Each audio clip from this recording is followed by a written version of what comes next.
Le raisonnement par récurrence, c'est un raisonnement incroyable qui va vous sauver la vie un nombre de fois incalculable. Déjà, il nous faut une suite. On va prendre la suite, donc la taille de la personne en fonction de son âge. Si je veux montrer par récurrence que cette personne ne dépassera jamais 2 mètres. Je ne dis pas du tout ça parce que je voulais être pivot en NBA et que je ne dépasserai jamais 2 mètres. Pardon? Non mais je suis jeune, je vais grandir. Victor Wembanyama, il grandit encore. Moi aussi, je vais grandir. L'initialisation, on parlera pourquoi elle est essentielle. Pour le moment, on va faire le raisonnement. Initialisons donc à ma naissance. Oui, pour ceux qui n'avaient pas compris, je parlais de moi. Est-ce que je mesurais 2 mètres à ma naissance? Je fais juste un appel.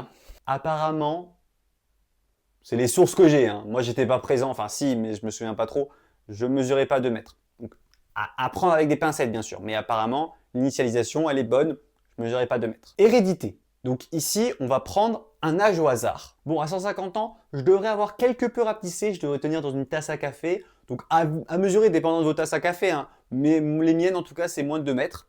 Donc bon, déjà, on a le premier truc. L'hérédité, là, elle est un peu truquée, elle est un peu facile. Si je prends par exemple 50 ans, imaginons que j'ai pris au hasard, ben 151, je serai toujours inférieur à 1m82, à moins d'un miracle. Si je prends n'importe quel âge, donc l'âge n, soit n appartenant au nombre entier, et que je rajoute n plus 1, bah comme ma condition c'est que je sois plus petit qu'un mètre 82, peu importe l'âge, bah dans tous les cas je vais être plus petit que 2 mètres.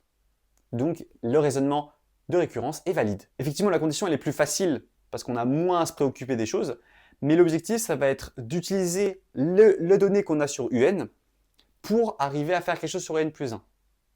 Donc notre objectif, ça va être de travailler sur un plus 1 tout en se servant de qu'est-ce qu'on a validé précédemment. Le raisonnement par récurrence, on peut le voir sur c'est vrai au début.